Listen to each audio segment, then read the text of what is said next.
बाद में है दीर्घ उत्तरीय प्रश्न। तो इसमें देखिए किताबें बहुत दिन तक नहीं चल सकती, ऐसा क्यों कहा गया है।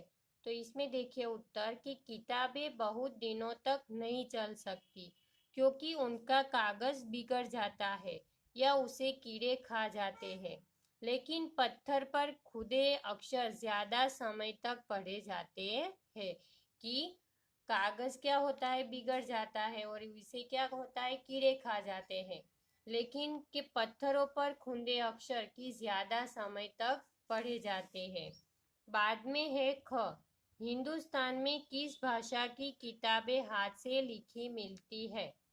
तो इसमें देखिए उत्तर कि हिंदुस्तान में संस्कृत, फारसी और उर्दू भाषा की किताबें हाथ से लिखी मिलती है। बाद में है सोच विचार की शक्ति ने शुरुआती आदमी को किन बातों में सक्षम बनाया। तो इसमें देखिए उत्तर कि सोच विचार की शक्ति ने आदमी को आग जलाना, जमीन जोतकर खाने की चीजें पैदा करना, कपड़ा बनाना, पहनना और घर बनाना आदि बातों में सक्षम बनाया। तो ये सोच विचार की उसकी शक्ति ने कि आदमी को क्या सिखाया, आग जलाना सिखाया, जमीन जोतकर खाने की चीजें पैदा करना, कपड़ा बनाना, पहनना, घर बनाना, तो आदि बातों में उसे सक्षम बनाया। बाद में देखिए तो हमने कि मौखिक, लिखित में लघु उत्तरीय और दीर्घ उत्तरीय प्रश्न हमने देखे। तो सारे क्वेश्चन आंसर है आपको लर्न करने हैं। बाद में देखिए बहुविकल्पीय प्रश्न के सही उत्तर चुनकर टिक लगाइए। तो इसमें है बहुत दिनों तक लोग किस पर लिखते थे, कागज, भोजपत्र या खंभे। तो किस पर लिखते थे, भोजपत्र। बाद में देखिए सम्राट अशोक ने किस पर अपना आदेश खुदवाया, लाट पर, खंभे पर या भोजपत्र पर। तो कौन सा आएगा, लाट पर। कि सम्राट अशोक ने किस पर अपना आदेश खुदवाया, तो लाट पर।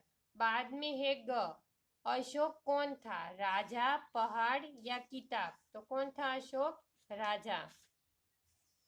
बाद में देखिए कुछ व्याकरण से। तो इसमें देखिए पहला है क्वेश्चन कि पदों का व्यवस्थित क्रम वाक्य कहलाता है। कि पद हम ठीक से बना, पदों का व्यवस्थित क्रम, कि हम पद व्यवस्थित क्रम में लिखे तो उसे क्या बोलते हैं, वाक्य। कि जिसमें कर्ता, कर्म और क्रिया की व्यवस्था वाक्य को पूर्ण अर्थ प्रदान करती है। वाक्य के दो खंड है, उद्देश्य और विधेय। वाक्य में जिसके बारे में कुछ कहा जाए उसे उद्देश्य कहते हैं और उद्देश्य के विषय में जो कुछ कहा जाए उसे विधेय कहते हैं। कि वाक्य में जो कुछ भी कहा जाए उसे क्या बोलते हैं, उद्देश्य।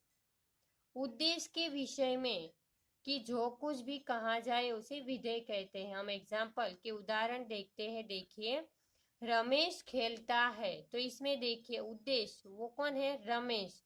क्यों, तो कि उसके बारे में कुछ कहा गया है। कि वाक्य में जिसके बारे में कुछ कहा जाए, कि रमेश खेलता है तो रमेश के बारे में कुछ कहा गया है, तो रमेश ये उद्देश्य है और खेलता वो क्या है, विधेय है, क्योंकि वो उद्देश्य के विषय में कुछ कहा गया है। तो यहाँ पे देखिए वाक्य है तो उसमें हमें उद्देश्य और विधेय लिखना है। कि लता हंसती है, तो लता है वो उद्देश्य है और हंसती है वो विधेय है।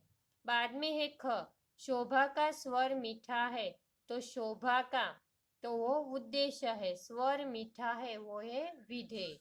बाद में देखिए सुषमा स्कूल से जल्दी आ गई। तो इसमें देखिए सुषमा उद्देश्य है, स्कूल से जल्दी आ गई, तो वो है विधेय। बाद में देखिए राम ने आम खाया, तो राम ने वो उद्देश्य है, आम खाया वो है विधेय। तो एक्सरसाइज आपको टेक्स्ट बुक में लिखनी है।